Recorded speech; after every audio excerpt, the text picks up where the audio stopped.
नमस्कार, मी तुमचं स्वागत करते आपल्या चॅनलवरती। आज आपण श्रावणातील पाऊस या विषयावरती मराठी निबंध लिहिणार आहोत। चला तर मग आपण व्हिडिओला सुरुवात करूया। श्रावण हा हिंदू कॅलेंडरमधील अत्यंत पवित्र व सणांचा राजा असलेला महिना आहे। आषाढातील मुसळधार आणि ओकुळणाऱ्या पावसानंतर श्रावणातील पाऊस वेगळेच रूप घेऊन येतो।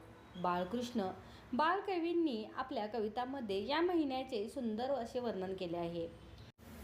श्रावण मासी हर्ष मानसी हिरवळ दाटे चोहीकडे, क्षणात येसे सरसर श्रीवे, क्षणात पिवळे ऊन पडे।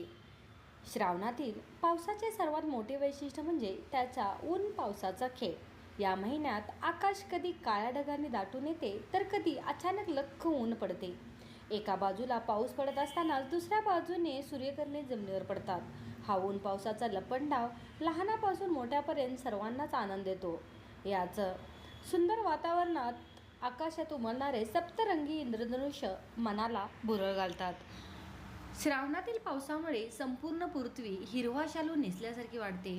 डोंगरावरून वाहणारे पांढरेखट झरे आणि नद्या निसर्गाचे सौंदर्य अधिकच वाढवतात। झाडांची पाने धुवून स्वच्छ होतात आणि त्याची हिरवळ अधिक गडद होते।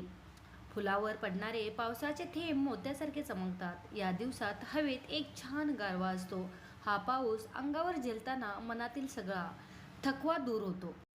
श्रावण महिना आणि पाऊस यांचे नाते धार्मिक सणांशी जोडलेले आहे। रिमझिमणाऱ्या पावसातच नागपंचमी, नारळी पौर्णिमा आणि गोकुळाष्टमी यासारखे मोठे सण आनंदाने साजरे केले जातात। मंदिरात होणारी महादेवाची पूजा आणि श्रावणी सोमवारचे उपवास यामुळे वातावरण एक पवित्रता निर्माण होते। श्रावणातील पाऊस हा केवळ पाण्याचे थेंब नसून तो निसर्गाने धरणीला दिलेली एक सुंदर अशी भेट आहे। तो शेतकऱ्याच्या चेहऱ्यावर आनंद आणतो आणि प्रत्येकाच्या मनाला ताजेतवाने करतो। हा पाऊस सृष्टीला नवजीवन देणारा आणि मानवी मनाला सुखावणारा ठरतो।